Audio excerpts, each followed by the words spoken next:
દર્શક મિત્રો, આપ જોઈ રહ્યા છો પ્રાર્થના સંદેશ ન્યૂઝ. હવે જોઈએ અગત્યના સમાચાર. રાજકોટની રંગોલી પાર્ક સોસાયટીની 68 દુકાનોની હરાજી ઉપર ગુજરાત હાઈકોર્ટે સ્ટે આપ્યો. મંગળવારે રાજકોટમાં આવેલી રંગોલી પાર્ક સોસાયટી, જે ગુજરાત હાઉસિંગ બોર્ડ દ્વારા પ્રધાનમંત્રી આવાસ યોજના હેઠળ સેલ્ફ ફાઇનાન્સ યોજના હેઠળ બનાવવામાં આવી હતી, ગુજરાત હાઉસિંગ બોર્ડે આ સોસાયટીમાં ઘણી ગેરરીતિઓ કરી છે. હાલમાં જ્યાં 68 દુકાનો બનેલી છે ત્યાં સોસાયટીની પાર્કિંગની જગ્યા હતી. વધુ તપાસ કરતા જાણવા મળ્યું કે રંગોલી પાર્ક સોસાયટીના 2 રહેવાસીઓ રાજસીભાઈ કચડા અને નર્મદાબેન વ્યાસે 2018માં ગુજરાત હાઈકોર્ટમાં અરજી કરી હતી. આ સંદર્ભમાં હાઉસિંગ બોર્ડનો સંપર્ક કરતા જાણવા મળ્યું કે સમગ્ર ગુજરાતમાં હાઉસિંગ બોર્ડ દ્વારા બનાવવામાં આવેલી કોમર્શિયલ દુકાનોની હરાજી 28/8/2025ના રોજ યોજાવાની છે, જેમાં રંગોલી પાર્કની 68 દુકાનોની પણ હરાજી થવાની હતી. તેથી હાઈકોર્ટે છેલ્લા 2 દિવસથી રહેવાસીઓની દલીલો સાંભળી હતી અને મંગળવારે માન્ય હાઈકોર્ટે હાઉસિંગ બોર્ડ દ્વારા બનાવવામાં આવેલી 68 દુકાનોની હરાજી અટકાવવા માટે પણ સ્ટે આપ્યો છે.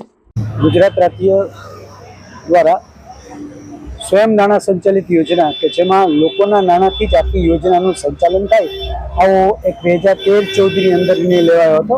નહીં નફો નહીં નુકસાન, આ એનો મૂળ કોન્સેપ્ટ હતો કે જેમાં નફા નુકસાન વિના લોકો પોતે નાણાં આપે અને હાઉસિંગ બોર્ડ અને અન્ય એજન્સીઓ એ નાણાંનો ઉપયોગ કરીને કોઈ નફો નુકસાન વિના મકાનો બાંધી અને લોકોને આપે.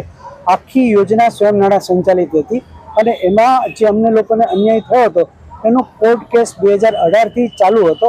આદરણીય ન્યાયમૂર્તિશ્રીએ આજે આ બાબતે અમારી બાબતનું સંજ્ઞાન લીધું છે અને ખાસ કહ્યું છે કે ભાઈ આ વાતને સાંભળ્યા પછી સાચા હાથમાં ન્યાયની પ્રક્રિયા ચાલુ થશે અને તે દરમિયાન જે અત્યારે લોકોના પૈસાની બનેલી જે દુકાનો છે એ દુકાનો કે જે સંપૂર્ણ રીતે લોકોના પૈસાની બનેલી છે અને એ દુકાનોનું શું કરવું એનું હાલ સ્ટે અપાયેલો છે કે ભાઈ આ દુકાનનું કોઈ વેચાણ કરવાનું નથી અને ભવિષ્યમાં સ્ટેના આધારે આગળ વાત ચાલશે અને જે કંઈ માનનીય હાઈકોર્ટ નિર્ણય લેશે એ સૌના માટે યોગ્ય રહેશે.